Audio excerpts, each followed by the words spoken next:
Hey guys, so today I've got a fun video for you. I was sitting around trying to figure out how I could talk about blushes. I just love blushes. I especially love blushes in the spring, summertime. I start to play with, brighter colors. In the fall, I tend to stay with more neutral, muted shades. But in the spring, summertime, I just really, really love bright blushes. So I was like, how can I talk about blushes? And I was kind of digging through my old videos. I was kind of going through YouTube as one does. And I came across a video that I did almost 2 years ago, and it's called All About My Blush Collection. This was a tag video that was started by Allie Glines, Jessica Braun, and Samantha March, if I remember correctly. And I did an All About My Blush collection. I did an All About My Foundation collection. I did an All About My, I think, lipstick collection. And I may have done one for like eyeshadow palettes. Anyway, I thought, you know what? This is a great way to talk about blushes in this tag format. So that's what we're going to be doing today. I'm sure some of my answers are going to be the same as when I did it about 2 years ago, but we'll see. So let me pull out my list here because there are quite a few prompts and I definitely don't want to miss any. Okay, so the first one is, what is my newest blush? My newest blush, and if you guys watched my video from yesterday, my Sephora try-on haul, are these RMS Redimension Hydra Powder Blushes. And I have two shades here. Spoiler alert, when I do a haul video next week, I ordered, I think, 3 more of these. So I think there's 6 shades in total. I'm going to end up with 5, 5 out of the 6. But I got French Rose, and I also got Maiden's Blush. And this shade is what I have actually on my cheeks today. I love these blushes. I'm so happy I purchased these because I was very late to the game. When they kind of hit my radar, they had already sold out at Sephora. And I thought, oh, okay. Well, looks like they're really popular. Looks like I'll have to get them when they come back into stock. And when they came back into stock, I didn't know if like the boat had sailed basically, but I just, they looked really great to me. They are a baked formula, which you guys know I'm a really big fan of. And wow, do they not disappoint. These are really, really gorgeous. And these also come in a refillable package. So you can just like pop out the pan here. So anyway, really beautiful blush, really beautiful packaging.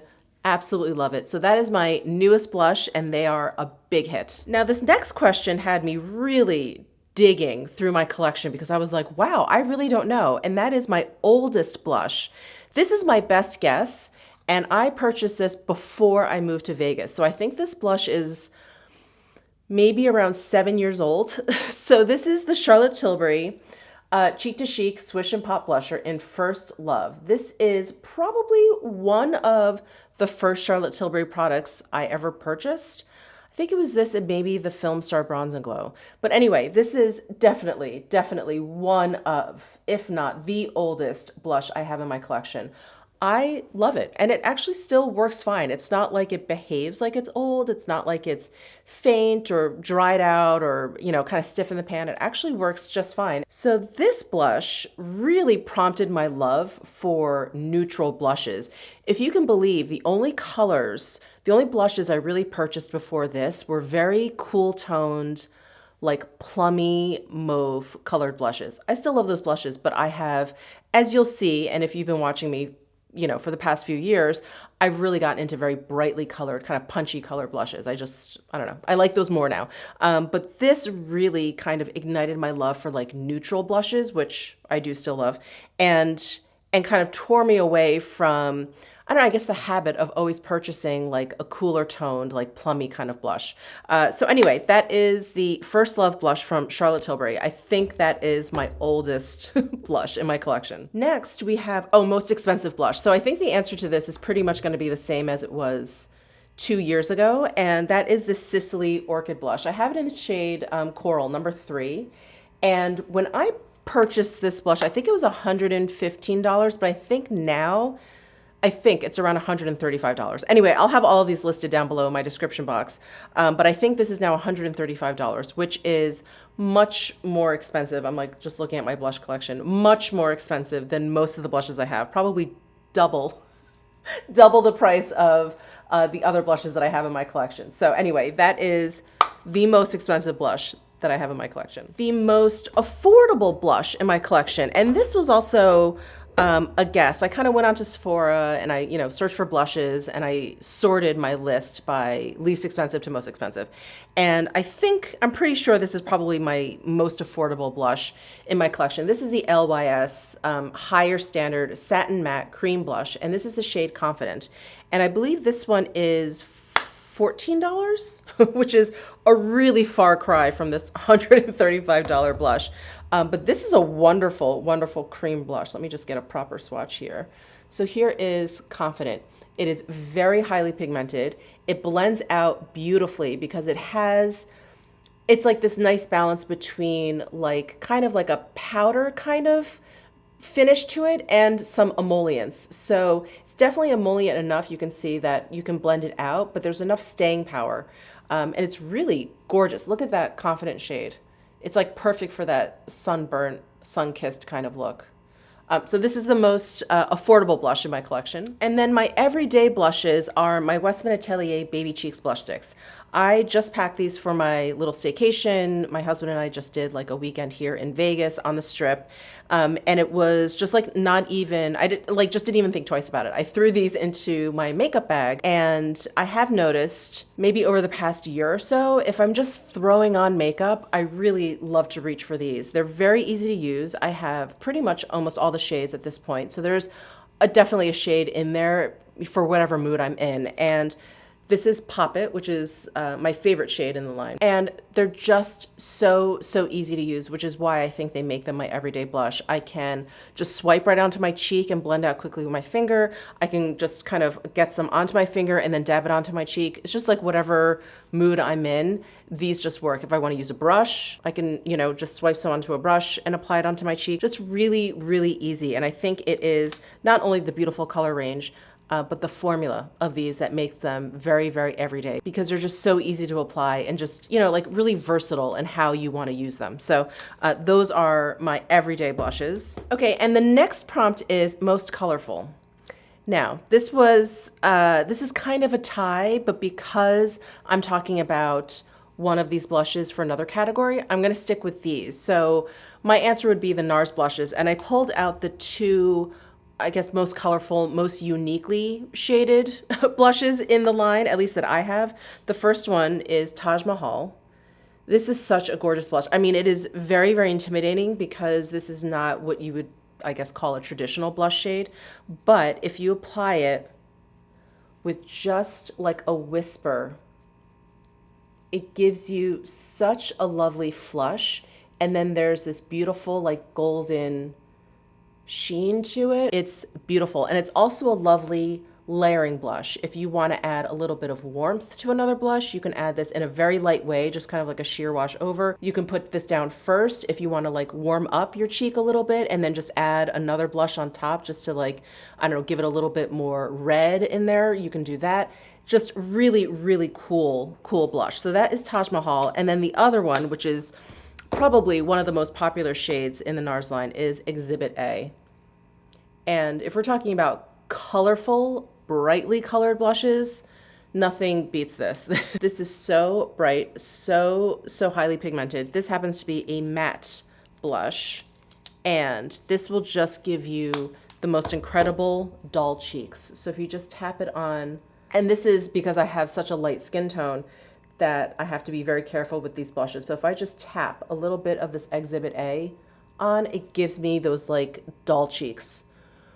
Incredible, incredible. So those are my most colorful blushes. Next is best memory. And I don't have like a specific memory tied to these blushes. These blushes just give me an overall kind of sense of nostalgia. They also are very, very inspiring. They just have this sort of feeling to them that just brings me joy. And these are the Surratt Artistic Blushes. And I actually had to reconfigure them in my big palette. You guys have seen me pull this palette out a lot because I have purchased more recently. So I now have 18 of the Surratt Artistic Blushes. Now, this is what I was going to talk about in terms of my most colorful blushes, which you can see with some of these shades, it definitely counts. But I knew I was going to talk about this for best memory, so that's why I brought up the NARS blushes. There's something about the Surratt line and the Surratt blushes in particular, and the eyeshadows, but the blushes in particular,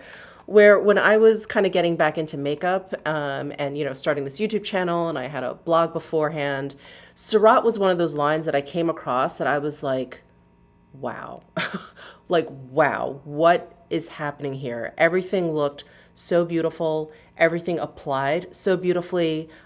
It was like every time I, you know, went to the counter or every time I saw them at Sephora or wherever, I had to, you know, pick up another piece from the line. I just was taken by the innovation of the products and also just the quality of the products. Like these blushes and the eyeshadows, they just apply like no other. And I know that Surratt uses a very unique Japanese technology to create these products. I think it's called like a slurry technique.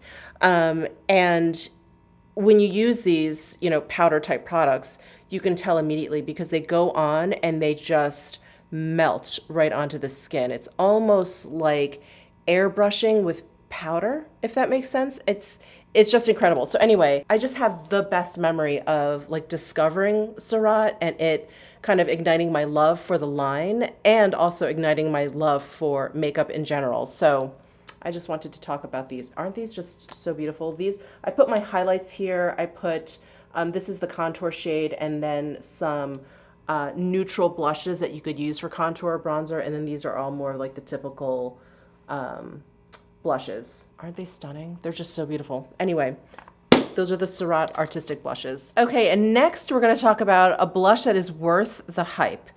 Now, I think these are hyped up, and rightly so. I think these are definitely worth the hype. But these are the Kjaer Weis cream blushes that I wanted to talk about. I believe these have gotten like the Allure Best of Beauty.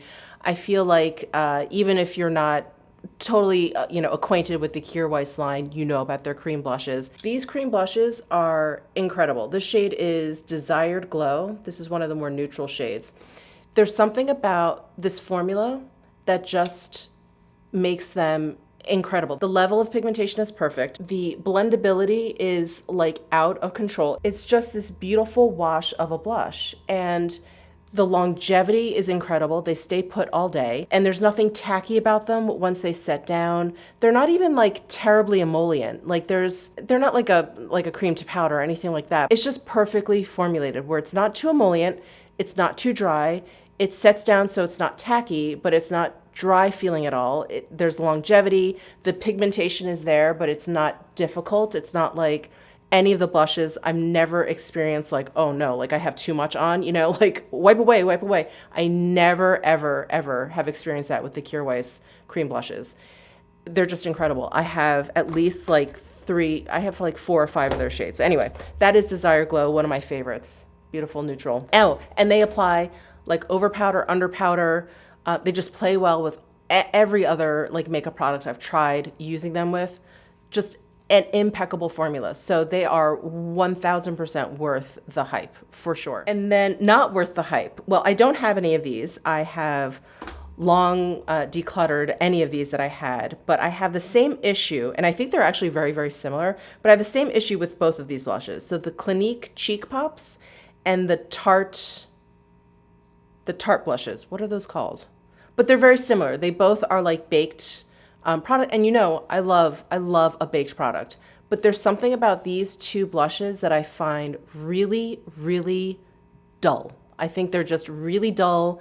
I don't like the finish of either of them. They're not even particularly dry. They're just blah. They're so very, very blah to me. And I know people love them. I think especially the Clinique Cheek Pops and I wish I could remember the Tarte, the Maracuja. Are they no?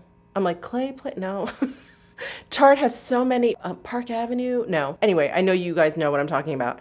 I just find them very bland. I find them very, very dull. And I know I'm in the minority. I know it's an unpopular opinion, but I just feel like those blushes are just not worth the hype at all. All right, next is favorite from favorite brand. So as you guys know, Dior is one of my favorite brands. And one of their blush shades has really, well, two of them. Well, I'll just stick with this one. This one really, really stands out to be one of my favorites. It is shade 459 Charnel. The other shade that I was talking about that I really love is 219, the rose shade. But this is one that I reach for more often just because I find it a little bit more neutral. It's a little bit more warm leaning than the rose shade. And I find that this goes pretty much with every look that I'm doing. If I'm doing a cool toned eye look, it's fine. Warm toned eye look, it's fine. It's gorgeous. It has a little bit of a sheen. It's stunning. I've talked about this so much, so often. I've used this so much and so often. I'm actually surprised the CD is still on the pan there. It's fading, but it's still on the pan there. And the formula is really, really smooth. But look at that sheen. It's just gorgeous. It looks so beautiful on the cheeks. It really brings your face to life. So that is my favorite from a favorite brand. And next is my most used blush. And this is tough. I think this is probably pretty tough for any beauty YouTuber. I have a lot of blushes. I go through a lot of blushes. I can't really focus on one too much because I'm testing out, blah, blah, blah, blah, blah. Anyway, I would have to say that this is my most used, probably because I do love it and I do reach for it often.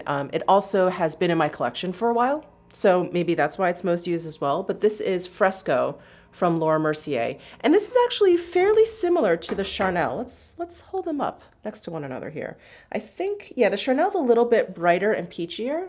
So here's Charnel, here is Fresco. Fresco's a little bit more neutral. So here is Fresco, here is Charnel. So you can see it's a little bit cooler toned, a little bit more neutral, and it has like a little bit more of a sheen to it. It's a little bit brighter on the cheek. When you look at this in the pan, it'll look like it has, I mean, it does have micro glitters in there.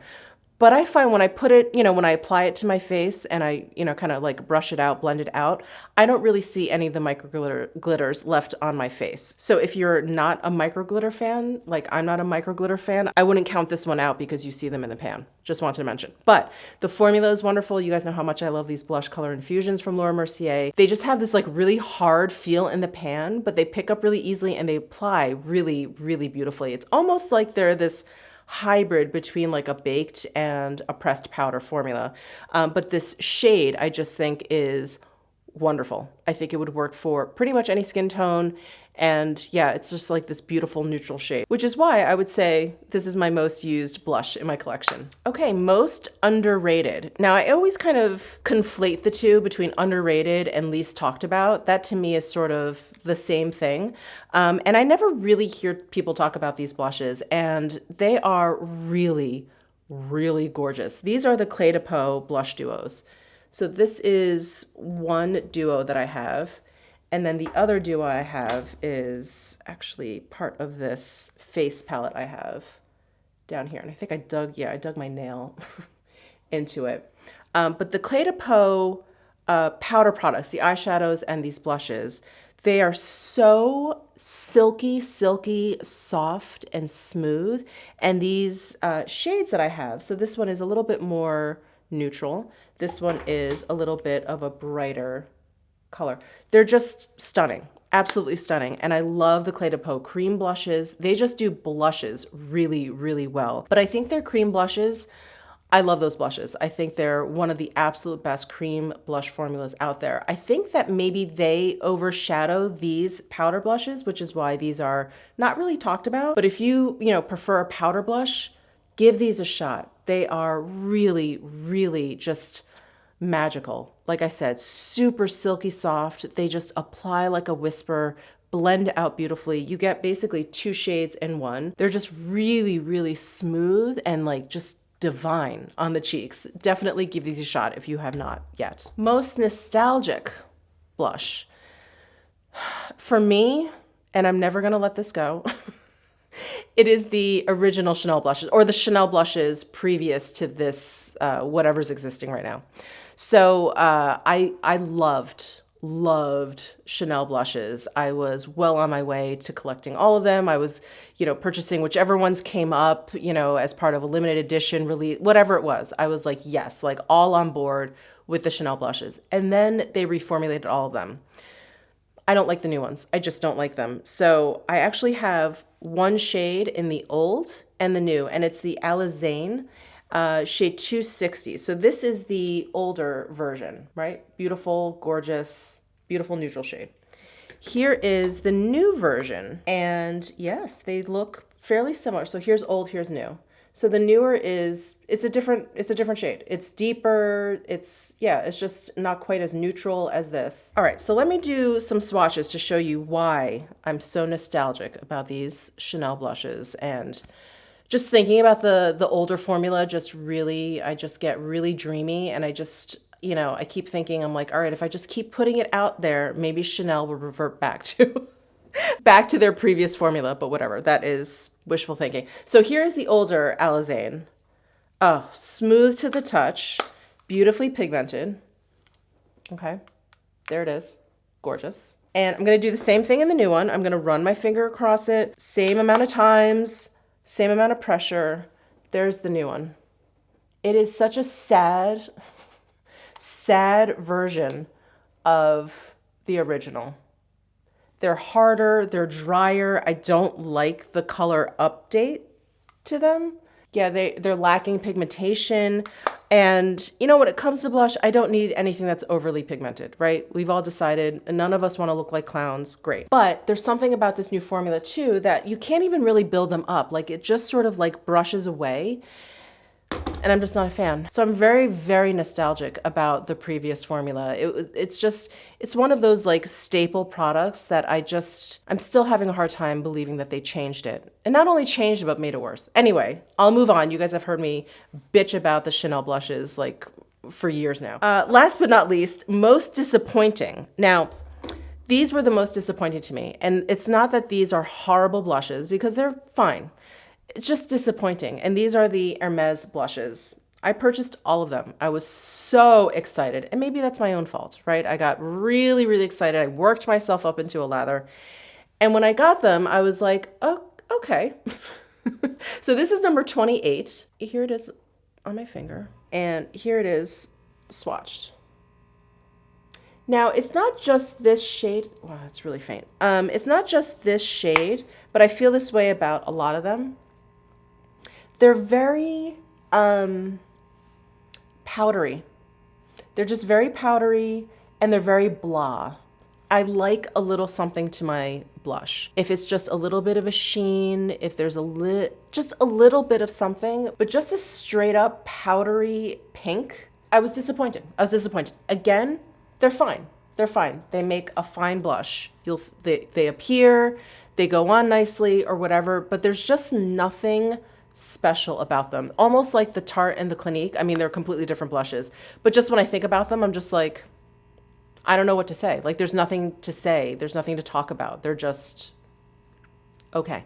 They're just okay. So that is all about my blush collection, updated, revisited. I hope you enjoyed this video. Let me know your thoughts down below in the comment section. Give this video a thumbs up if you enjoyed it. Subscribe down below if you haven't already, and I'll see you in my next video.